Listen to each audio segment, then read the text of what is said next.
वो भगा के ले गया था, वहाँ रखा था हिमाचल में। तो इसके पापा गए, मम्मी गए उसको भगाने के लिए। ये सब उन सब के मालूम था ना, हमको तो मालूम नहीं था। उसके पिताजी को नहीं करना चाहिए, मेरे हस्बैंड को शादी नहीं करना चाहिए। पहले से मैं रख चुका हूँ, तो फिर मैं शादी क्यों दूसरी लड़की की ज़िंदगी बर्बाद कर रहा हूँ। बच्चे अच्छे हैं? नहीं, वो दवा खिला देता है। अच्छा, आपके प्रेगनेंसी जब खिला देता है दूध में घोर कर डेली। आपको पता नहीं चलता है? नहीं चलता है। यानी कि आपका पति आपसे बच्चा नहीं चाहता है? नहीं चाहता है, बोलता है उसी को बच्चे का गोद ले लिया जाएगा। अच्छा। दूसरे के बच्चे। एक शादीशुदा महिला के साथ घोर अन्याय हो रहा है, और अन्याय इस तरह का हो रहा है कि आप अगर सुन लेंगे, देख लेंगे तो आपका कलेजा दहल जाएगा। मैं जानने का प्रयास करूंगा उस महिला से कि क्या उसके साथ बीत रही है और क्या मामला है कि जो है कि अपने पति के ऊपर वो मुकदमा दर्ज की है। तो मैं बात करूंगा, हमारे साथ है माधुरी गिरी जी। क्या हुआ था माधुरी गिरी जी आपके साथ? कब आपकी शादी हुई है? 21 में, मई 21 में। क्या हुआ है कि आप मुस्लिम है, उसको रखा हुआ है। यानी कि एक मुस्लिम महिला को रखे हुए हैं, उनसे अवैध संबंध है उनका? हाँ।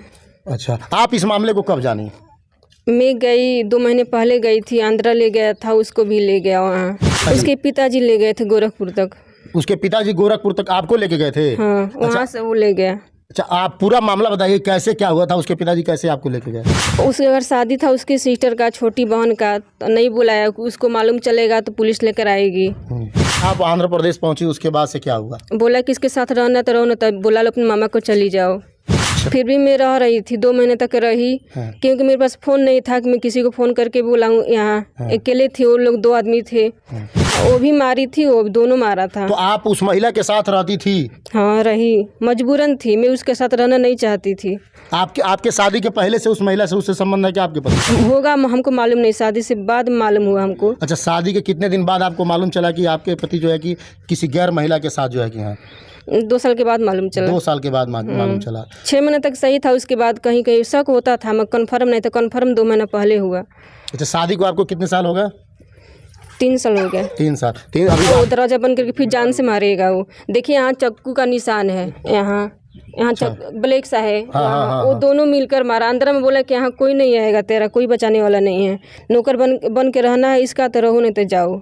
कमरा बंद करके इसको मारा पीटा जाता है। कहा जाता है पानी सर से ऊपर आ जाए तो कहीं ना कहीं कुछ ना कुछ करना पड़ता है। वही जो है कि मामला इस महिला के साथ हुआ है, तब जाके इसने कोर्ट का सहारा लिया है। यही मामला है ना? जी सर। आप यहाँ कौन कौन है? मेरे मामा है छोटे। इसके साथ इसके पिताजी गरीब हैं, दहेज में बाइक नहीं दिए हैं। बाइक न देने के कारण वो लोग नाराज़ हैं, बहुत प्रताड़ित करते हैं पूरे परिवार के लोग।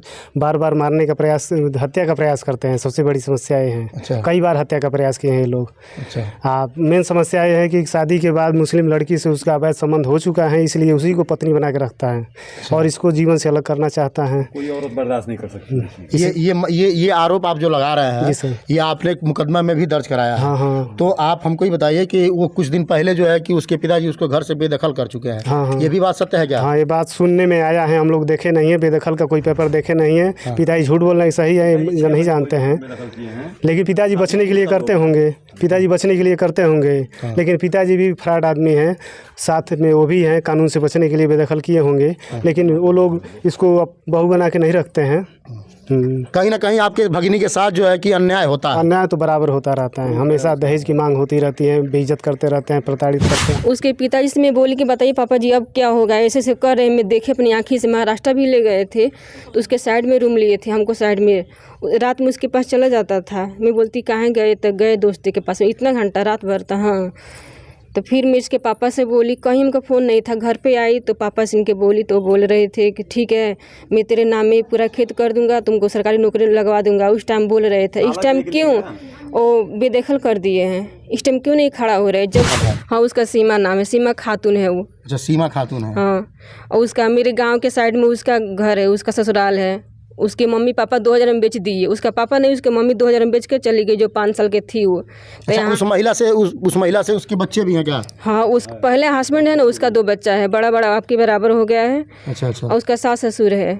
यानी कि अपने उम्र से ज़्यादा उम्र की महिलाओं से वो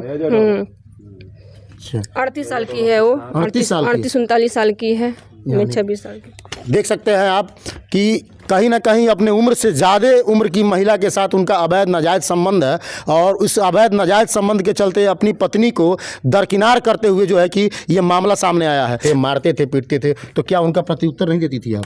नहीं, मैं को बोलती थी सॉरी दादा प्लीज़ हमसे गलती हो माफ़ कर दीजिए। मैं पैर पकड़ती थी उस टाइम, दरवाज़ा खुलता था तो मैं भाग कर चली आती थी। ये तीसरा चौथा बार है, पांचवा बार है भाग भाग आई हूँ मैं। अच्छा अच्छा, भाग भाग के वहाँ से आई हैं हाँ, जान बचाने के लिए? जान बचाने के लिए कुछ नहीं लेकर आई, बस सिर्फ शरीर लेकर भागे, अपना जान लेकर भागे।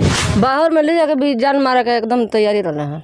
तो हाँ, बाहर में बम्बई से भाग के कुछ दूर पर जाके दूसरी के रूम पर रुकाई रहली। तो जो से मकान मालिक इलाज करा। हाँ, तो मालिक लोग मने दवाई कराओ लो जो से भाग के क्यों लड़का जाकर ले आए तो उनकर मामा लोग लो तो ले आए। अच्छा, यानी कि अपनी जान बचाने के लिए बाहर में ही जो है कि ये कहीं दूसरे के रूम में जाके जान बचा। हाँ, जान बचा रही है। हाँ, मामा का लड़का हाँ, आ जाकर ले ना वो जुग से। मतलब कहीं ना कहीं इस महिला के साथ अन्याय हो रहा है। हाँ, अन्याय होत रहा, गटई पर चाकू चलल रहा। अच्छा हाँ, आ बहुत मार मरल रहा कि जगह जगह करिया हो गए रहा। हाँ, दवाई अभी चलता ही वहाँ के बहुत पैसा लागल है। देखी होतना भी चाकू चलल रहा। हमारे बीच इनके बड़े मामा हैं और मैं इनसे भी बात करूंगा कि क्या अब ये क्या चाहते हैं, कैसा क्या मामला है, बताइए फिर से पूरा हमको। मामला ये है कि शादी के पहले हम लोग को कुछ चीज़ का ज्ञान में नहीं था, इस वजह से हम लोग से कोई विचार विमर्श भी नहीं हुआ था। शादी में तत्काल तय होता है, शादी हो गया। शादी में हम लोग सम्मिलित थे, सभी लोग गए हुए थे। और शादी के बाद ही पता चला है, जब वो लड़की उसके घर गई है तो पता चला है कि उसका नाजायज़ संबंध किसी और से है। इसके वजह से हमारी भगनी को बार बार प्रताड़ित किया जा रहा है और हम इसका न्याय चाहते हैं। ज़रूरत पड़ने पर हमारे पास प्रूफ सारी कुछ है। उसको 10 पे दे रहा है तो मेरे को 5 पे देना चाहिए ना, नहीं देता है, कुछ नहीं देता है, बोलता है तेरे लिए नहीं है। आप देख सकते हैं इस महिला की दर्द भरी कहानी को। अगर अब लगे कि आपको कि वास्तव में इस महिला को न्याय मिलनी चाहिए तो आप इस वीडियो को लाइक और फॉलो और शेयर ज़रूर करें। बने रहिए सच तक टाइम्स के साथ। हम फिर मिलेंगे आपको अगले वीडियो में।